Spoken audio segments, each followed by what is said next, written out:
The restaurant lights glowed softly, casting a golden hue across the room. For most people, this dinner would have been an ordinary evening out, but for Pius, it was something he hadn't done in years.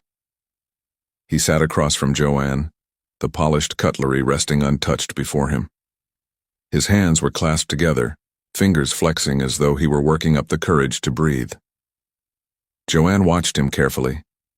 She knew the significance of this dinner. Pius had been hiding from the world for far too long, eating meals alone in his cavernous mansion or skipping them altogether. Yet here he was, across from her in a quiet, upscale restaurant, trying to live again. He cleared his throat, his eyes lingering on the candle between them. "It feels, strange," he admitted finally, his voice low. "Like I shouldn't be here. Like I'm stealing something that doesn't belong to me."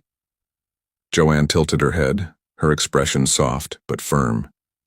"You're not stealing, Pius. You're living. And you deserve that." The word deserve hit him like a blow. He frowned, staring down at his plate as if the answer might be written in the folds of the napkin. "My wife. My child. They're gone. How can I smile again when they can't? Doesn't it make me—" His voice broke. "Doesn't it make me cruel?" Joan reached across the table, her hand resting gently over his. "It makes you human. Grief doesn't mean you stop living. It means you carry them with you while you move forward. They wouldn't want you trapped in the past, Pius." Her words didn't erase the guilt, but they planted something he wasn't ready to admit, felt like hope. He gave a small nod, his lips curving into a faint, almost awkward smile. Joan saw it, and her heart warmed. For the first time, he wasn't hiding behind indifference. Over the next few weeks, Joan began introducing Pius to the kind of moments he hadn't allowed himself in years. It started with a quiet walk along the beach, the salt breeze tugging at his shirt sleeves. He had kept his hands in his pockets, expression unreadable, but Joan noticed how long his gaze lingered on the horizon. Then came a hike through a wooded trail. At first, he grumbled about the dirt, about the heat, but halfway through she caught him laughing at something she said, a full, unguarded laugh that startled them both. On another weekend, she dragged him to a small art gallery tucked away in the city. He stood in front of a painting far longer than she expected, his eyes tracing the brushstrokes with an intensity she recognized. "You used to paint," Joan whispered. Pius gave a dry chuckle. "I used to do many things." The staff at his mansion noticed too. His butler, who had grown used to silent hallways, and a master who rarely smiled, found himself adjusting to a Pius who greeted him in the mornings. At the office, employees exchanged puzzled looks when their CEO paused long enough to ask how their families were doing. It was subtle, but it was change. But no matter how far Joan thought they had come, there was one thing that always pulled him back. The photo frames, everywhere in his mansion, on mantels, shelves, and desks, pictures of his late wife and their unborn child stared back at him. Sometimes Joan caught him standing in front of them, his expression dark, his jaw clenched. Other times he would glance at one mid-conversation, and his mood would shift instantly, as though the ghost of what he lost had taken hold of him again. One afternoon, after another weekend trip where she had seen him smile, Joan returned to the mansion determined. She moved from room to room, carefully lifting the photo frames from their places. Each time she set one aside, her chest tightened, but she convinced herself it was the right thing. If Pius wasn't constantly confronted by the past, maybe he could finally breathe. By the time she finished, the mansion felt different. Lighter, emptier, freer. Joan told herself she was helping him heal. But when Pius came home and saw the bare shelves, the silence in the air was louder than thunder. He stormed into the living room, his face dark with rage, eyes flashing like a storm breaking. Joan was waiting for him there, her hands clasped nervously. "What did you do?" His voice was low, dangerous. Joan stood her ground, though her heart pounded. "I removed them. The photos. They were hurting you, Pius. They kept dragging you back. Don't you see? This is the only way to— Don't you dare tell me how to grieve. His voice cracked like a whip. Those photos are all I have left of them. Every smile, every memory, it's all in those frames. And you took them away? Joanne's throat tightened, but she forced herself to speak. I only wanted to help you recover faster. You deserve to move on. Move on? His fists clenched at his sides. Do you think I can erase them like they never existed? That I should just throw away their memory because it makes you uncomfortable? Her voice trembled now, anger mixing with sorrow. I can't be with you if you can't let go of the past, Pius. I love you, but I won't spend my life competing with a ghost.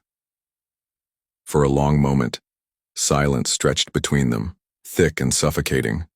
Finally, Pius's chest rose and fell with a sharp breath. His voice, though quieter, was no less sharp. Never touch anything belonging to my wife again. Ever. The finality in his tone cut deep. Joanne felt her heart splinter, but she lifted her chin, refusing to let him see her break. The days that followed were heavy with silence. In the mansion, their conversations were short, clipped, and often avoided altogether. Joanne stayed in her room more, her laughter absent from the halls. Pius buried himself in his office, shutting the doors to the world. At the office, staff exchanged worried glances. They had grown used to a softer Pius, one who had started smiling again. But now he was curt, sharp-tongued, his old mask of indifference firmly back in place. Joanne, once a bright presence by his side, kept her head down, speaking to him only when necessary. Everyone noticed. No one dared to ask. In private, Pius felt the weight of their fight pressing on his chest. He had never wanted to hurt Joanne, but the thought of losing the last remnants of his wife had been unbearable. Joanne, meanwhile, wrestled with her own guilt. She wanted to help him, but maybe she had gone too far, too soon. Still, the wound between them remained open, raw and aching. And for the first time since she had stepped into his life, Pius wondered if he was destined to lose her too. The silence between Pius and Joanne stretched on for days, a silence so heavy it followed them into every room, every glance, every unspoken word. The mansion that once began to echo with laughter and cautious hope was cold again. Even the staff moved more quietly, as though afraid to disturb the tension that clung to the air. In the office, it was no better. Where Joanne had once sat beside him, offering warm smiles and soft reminders, she now kept her distance. She delivered files without looking up, spoke only when necessary, and avoided lingering in his presence. Pius noticed every shift, every absence. The void between them gnawed at him, but pride held his tongue. His anger over the photo frames still smoldered inside, but beneath it, something else burned hotter. Fear. Fear that he had lost her. One afternoon, unable to bear the coldness any longer, Pius walked into Joanne's office. She was seated at her desk, typing furiously, her face set in calm detachment. She didn't even glance up when he entered. "Joanne," he said softly. She froze but kept her eyes fixed on the screen. "Yes, Mr. Pius?" Her tone was professional, distant, a wall erected between them. He flinched at the formality. "Stop calling me that," he said, moving closer. She sighed, finally turning to look at him. Her eyes held both pain and strength. "What do you want, Pius?" "I want this, whatever this is, to stop." He gestured between them. "I don't want us like this." Joanne shook her head. "You don't understand, Pius. This isn't about us. It's about you. You're still carrying wounds you refuse to face. I can't fix them for you. You need help." His brows furrowed. "Help? A therapist," she said firmly. "You need someone trained to walk you through this grief. You can't just bury it, can't just guard it with anger and expect to heal. You'll only bleed on the people trying to love you." Her words sliced through him. He wanted to argue, to tell her he didn't need anyone, but deep down, he knew she was right. Still, the thought of opening his wounds to a stranger filled him with dread. "I don't need," he began, but Joanne held up her hand. "If you want me in your life, Pius, then you need to do this. Otherwise—" Her voice trembled, but her eyes didn't waver. "Otherwise, I can't stay." The weight of her words pressed against his chest like stone. For days, he wrestled with it. Therapy.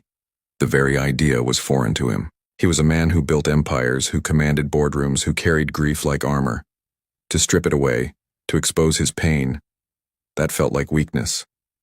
But then he thought of Joan, of her smile, of the way she had brought light back into his world piece by piece. And he thought of losing that light, of watching her walk away. That fear was greater than his pride. So one morning, with a heavy heart, Pius walked into the office of a therapist recommended by one of his trusted colleagues. He sat stiffly in the leather chair, his arms crossed, his jaw tight. For the first session, he said almost nothing. For the second, only a little more. But slowly, week by week, hour by hour, the walls he had built began to crack. He spoke of the night his wife died, of the crushing guilt that he hadn't been there, of the nursery that had remained untouched, a shrine to a child who never drew breath. He wept, openly, freely, for the first time in years. The therapist didn't erase his pain, but she helped him face it, helped him understand that grief didn't mean forgetting, that love for the past didn't mean he couldn't embrace the present. One evening, after a particularly heavy session, Pius walked into the nursery. The soft pink and blue walls, the crib still waiting, the toys still in their packages, it all froze time. He stood there for hours, tears streaming silently down his face. Then, with trembling hands, he began to gather everything, the clothes, the toys, the decorations. He placed them in boxes, sealing them carefully. It wasn't an act of erasure, but of preservation. By the time he was done, the nursery was bare. He locked the door and placed the key in his drawer. The room no longer stood as an open wound, but as a memory he chose to keep safely tucked away. When he returned to Joan that night, she was in the study curled up with a book. She glanced up when he entered, her expression guarded. "I went to therapy," he said quietly. Her book slipped from her hands, her eyes widening in shock. You did?" He nodded, his throat tight. "I won't pretend it's easy, but I don't want to lose you, and I don't want to live like this anymore." Joanne's eyes softened, tears brimming. She rose, crossing the room to him. When she placed her hands on his face, he leaned into her touch. "I'm sorry," he whispered. "For the fight, for holding on too tightly, for pushing you away when all you wanted was to help me." Joanne smiled through her tears. "You're trying, Pius. That's all I ever wanted." They embraced then, holding each other tightly as though they had been lost in a storm and had finally found shelter again. In the weeks that followed, their relationship blossomed again. They took weekend vacations, this time without tension hanging over them. They laughed freely, explored new places, and shared meals without ghosts hovering over their shoulders. The mansion felt lighter. Pius smiled more often, and Joanne's laughter returned to its rightful place in the halls. At the office, employees whispered about the change. Their boss wasn't just calmer, he was happier. Months passed in this rhythm, their bond deepening, until one evening, as the sun set in hues of orange and pink over the horizon, Pius dropped to one knee. Joanne gasped, her hands flying to her mouth. "Joanne," he said, his voice trembling with emotion. "You walked into my broken world when I had nothing left. You stayed when you had every reason to leave. You reminded me what it means to live, to love. Will you marry me?" Her tears spilled freely as she whispered, "Yes." In that moment, the shadows of his past loosened their hold. The wedding was unlike anything Pius had ever imagined for himself. For a man of immense wealth and power, people expected grandeur, a sprawling ballroom, chandeliers dripping with gold, and hundreds of guests dressed in their finest. But this day wasn't about spectacle or appearances. It was about healing, about promises spoken from the heart, about the fragile new beginning he had chosen with Joanne. Joanne looked breathtaking in her gown. simple, elegant, and radiant like she had been born to wear it. Her hair cascaded in soft waves, framing her face, her smile tender yet strong. Pius, in his tailored suit, stood tall beside her, but inside, his chest trembled with emotion.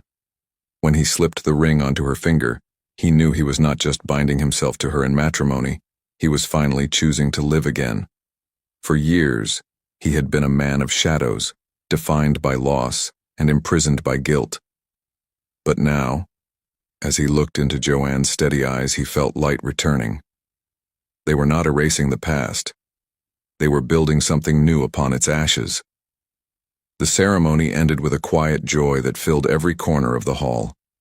There was no orchestra or fireworks, just laughter, warm embraces, and tears of genuine happiness from those who had walked with him through grief and now saw him reborn. When he and Joanne walked down the aisle hand in hand, he realized it was the first time in years he had smiled without forcing it. Their honeymoon was nothing short of a dream. They traveled to the coast, where the sea stretched wide and endless, and the horizon blushed pink at dawn and gold at sunset. Pius, once stiff and restrained even on vacations, surprised Joanne by letting loose. He walked barefoot on the sand, laughed as the tide soaked his trousers, and let Joanne pull him into the waves when he insisted the water was too cold. They spent mornings walking hand in hand along the shore, afternoons exploring hidden towns filled with cobblestone streets and little cafes, and evenings lying under the stars, speaking of fears and hopes that had never before been uttered aloud. Pius discovered new things about himself. He learned that Joanne loved to dance barefoot in their hotel room when music played on the radio. He learned she was a terrible singer but sang anyway, and that he loved the sound of her laughter more than anything else in the world. And Joanne discovered that beneath his once cold exterior, Pius had always been a man yearning for connection. He confessed that as a young man he used to paint landscapes in his free time, but after tragedy struck, he had abandoned the brush altogether. With her encouragement, he bought a small canvas from a street vendor, and together, they painted the view from their balcony. It was clumsy, uneven, and full of laughter, but Pius kept it, promising it would always remind him of their new beginning. Back home, their weekends turned into mini vacations. Sometimes they would escape to the countryside, wandering through flower fields and sipping wine under the sun. Other times, they explored mountain trails, with Pius grumbling good-naturedly about the climb, while Joanne teased him to keep moving.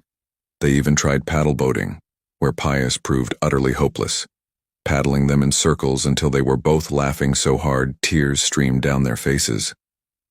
The mansion that had once felt like a mausoleum of memories now pulsed with life. Joanne's laughter echoed through its halls, the smell of fresh flowers lingered in its rooms, and Pius rediscovered joy in the simplest things. Painting again, cooking with Joanne on lazy Sundays, and even opening his home to his staff in ways he had never done before.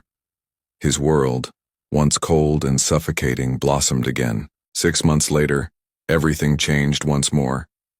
Joanne was expecting. When she told him, Pius froze at first. He couldn't breathe, couldn't move. The memory of loss clawed at him, but then he saw the tears of joy in her eyes, and all at once, his heart melted. He swept her into his arms, holding her as though she were the most precious thing in the world. Because she was. From that day on, Pius became a man transformed. He attended every doctor's appointment, holding Joanne's hand and asking every question the doctors could possibly answer. When craving struck, he went out at midnight to find whatever she wanted, even if it meant scouring 3 stores in the dead of night. When she grew restless in the evenings, he read to her until she fell asleep. He even hired a personal maid to care for Joanne whenever his business demanded his attention. "I won't take chances," he said firmly. "I will always make sure you're cared for, even when I can't be here." Joanne often teased him for being overprotective, but deep down, she loved it. She knew that every action, every sleepless night, every whispered promise came from a place of love, and from the guilt he was finally transforming into devotion. When the time came, Joan gave birth to a healthy baby girl. Pius held their daughter in his arms, and the world seemed to stop. He wept openly, unashamed, his tears falling on the tiny bundle as he whispered promises he had once failed to keep. "I will protect you. I will love you. I will never let you feel alone." He kissed her forehead gently, vowing silently that history would never repeat itself. Together they reopened the nursery. The room that had once been frozen in grief was reborn in joy. They painted the walls soft pink and cream, replacing the untouched blues. Joan carefully folded tiny clothes into drawers, while Pius assembled the crib with surprising clumsiness, muttering under his breath while she laughed at him. Every detail was filled with love: the mobile above the crib, the plush toys arranged neatly, the rocking chair by the window where Joan imagined late-night feedings. When the room was finished, Pius stood silently, his eyes wet with tears. But this time they were not from sorrow. They were from gratitude. One bright afternoon, the three of them visited his late wife's grave. The cemetery was quiet, the air heavy with the scent of flowers. Pius carried his daughter in his arms, Joan walking closely beside him. When they reached the polished marble headstone, Pius knelt down, his hand trembling as he placed fresh flowers at its base. For a long time he said nothing. Then, with a voice steady but heavy with emotion, he finally spoke. "Thank you for forgiving me. Thank you for what we shared. I want you to know, I'm moving forward now. I have a daughter, and she will know love and safety. I will not fail her the way I failed before." He bowed his head, holding his child closer, then slowly rose to his feet. Joan slipped her hand into his, her touch grounding him, reminding him of the life he had now chosen. As they left the graveyard, the evening light painted the sky in hues of gold and violet. Pius turned to Joan, his eyes glistening with unshed tears. "Joan," he whispered, "thank you for not leaving me that night you found me broken in my bathroom, for staying when you had every reason to walk away. You made me whole again. You gave me back my joy. And now, you've given me a family." He looked down at their daughter, then back at Joan. His voice broke with emotion. "You've given me everything I thought I had lost forever." In that moment, he felt a peace he had never known before. For the first time in years, his heart was full, overflowing with love reborn. The mansion no longer felt like a museum of grief. Sunlight streamed through open windows carrying laughter and the soft scent of baby powder.